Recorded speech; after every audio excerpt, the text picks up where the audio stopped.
Hey everybody, welcome to the part three of our start over. Three, two, one. Hey everybody, welcome to the Fire It Up with CJ show. We've been talking to Val Walker about her book, 400 Friends and No One to Call, Breaking Through Isolation and Building Community.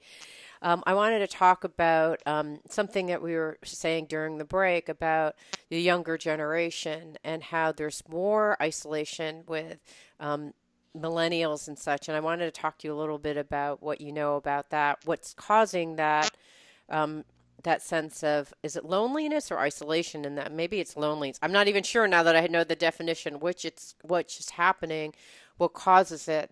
I was wondering if you can talk about that in the section. Absolutely. Generation Z, let's just say under 25 Hmm. down. Hmm.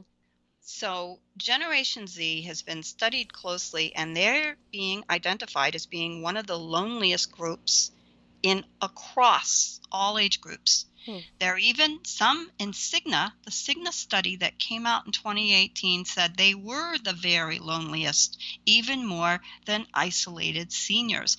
By the way, 1 out of 3 seniors over 60 lives alone. Wow. Now, Generation Z has been studied a lot by a wonderful social scientist named Jean Twenge out in California, and she's written some great books on this age group. And she says there's enormous anxiety. She studies the way this generation feels, basically, let's just say, nervous, straight stage fright around casual conversation. They are just less comfortable just shooting the breeze, having a good old fashioned chat.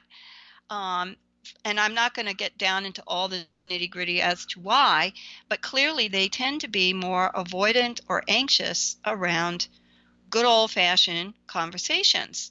So many of that age group feels more, if you like, judged and like they have to perform. And sociologists call it, I love this term, the evaluative threat. Hmm. Social evaluative threat. It's like they're checking me out in a big way. Hmm. Now, in adolescence and whatnot, we often feel some of that. They're measuring us up, but it is harder in this age group. And what was causing a lot of loneliness was that anxiety and fear of being judged, not just FOMO and fear of missing out, but fear of being judged and sized up and compared to other people. How you Hmm. look, uh, what you say, how you speak, what you talk about. Oh, a lot of hard judgment going on there. And there's a lot of evidence to show that when you're spending a lot of time through social media, there's representational ways of showing how well you're doing.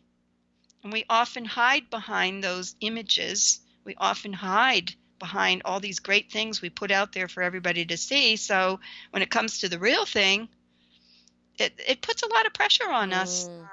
So that's a very simplistic way of explaining what Jean Twenge studies. But I would say that one of the biggest reasons that generation feels lonely is that terrible sense of anxiety and avoidance that they feel in groups.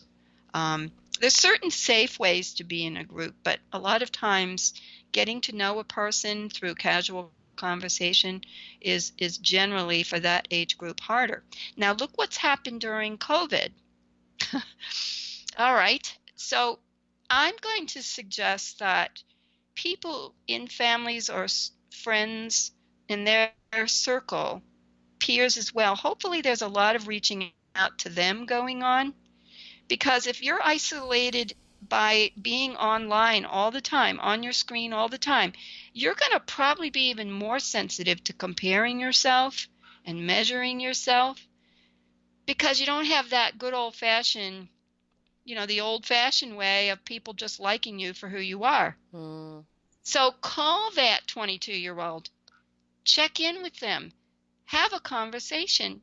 They might actually feel safer with you on a phone call. If basically just checking in. How are you doing with all this? Just showing your interest. What are you doing to get through this time? What are your plans for finishing school or finishing this or that? What are your projects these days?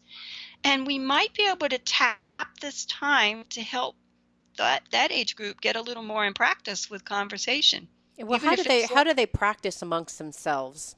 Because oh boy, they don't want around some old person themselves. Oh calling my them. God.